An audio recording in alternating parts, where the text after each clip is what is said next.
How to edit messages on your Telegram. You've already posted a message and you wanted to edit the message.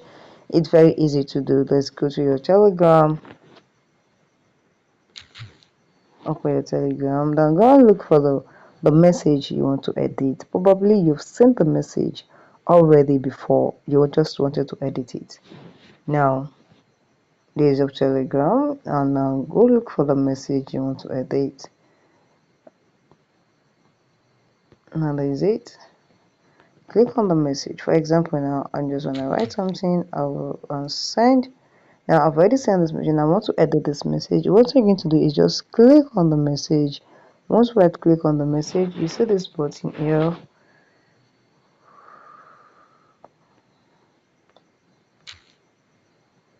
You see this button here, just click on it and you're going to be able to edit it back.